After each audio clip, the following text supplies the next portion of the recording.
আসসালামু আলাইকুম, নমস্কার বন্ধুরা। আজ আমি চলে এলাম আমাদের রান্নাঘরে সহজ রেসিপি রান্না নিয়ে। আজকে বানাবো মাংসের ঝোল। তো দেখে নিন কি কি লাগছে। আলু, টমেটো কুচি, পেঁয়াজ কুচি, আদা বাটা, হলুদ গুঁড়ো, লঙ্কার গুঁড়ো, তেজপাতা, জিরে গুঁড়ো, লবণ। আর লাগছে মাংস। প্রথমে আমি দিয়ে দিলাম তেল।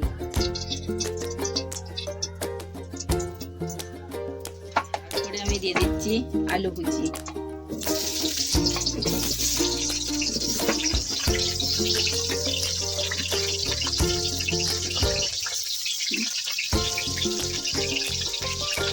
আলুগুলো এবার আমি ভালো করে ভেজে দেবো। আলুটা আমার লবণ হলুদ দিয়ে লাল করে ভাজা হয়ে গেছে, তারপর আমি তুলে দিচ্ছি।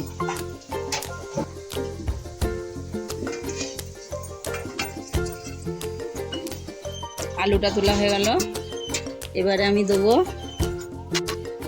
দেবো পেঁয়াজ কুচি।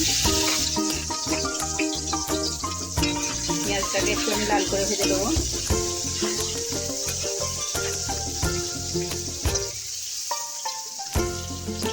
পেঁয়াজটা ভাজা হয়ে গেলে তারপরে আমি দেবো টমেটো কুচি। টমেটো কুচিটা একটু নেড়ে নেবো। তারপরে আমি দেবো আদা বাটা। তারপরে আমি দেবো লবণ, হলুদ গুঁড়ো, লঙ্কা গুঁড়ো, তেজপাতা, জিরে গুঁড়ো। এটাকে আমি লাল করে কষিয়ে নেবো।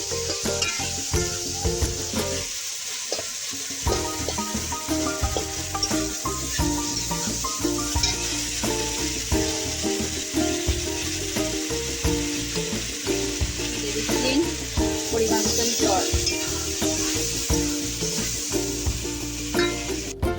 কিছুক্ষণ পরে আমি ঢাকনাটা খুললাম। তারপরে আমি আবার মশলাটা করতে দিচ্ছি। তারপরে এর উপরে দিয়ে দিচ্ছি চিকেনটা আমি কিছুক্ষণ কষতে দেবো।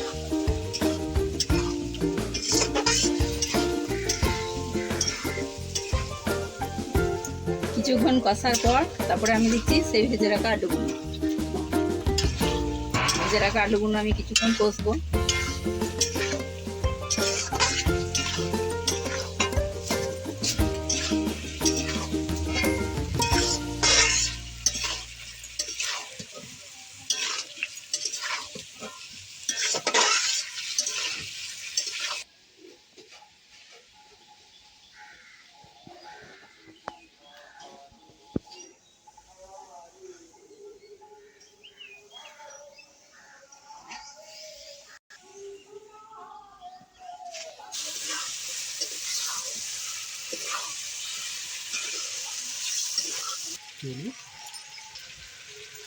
এবারে পরিমাণ মতন জল।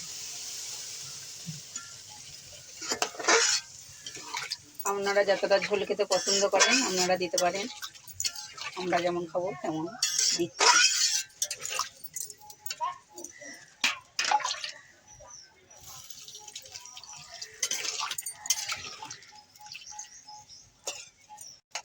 এবার আমি কিছুক্ষণ ঢেকে রাখছি।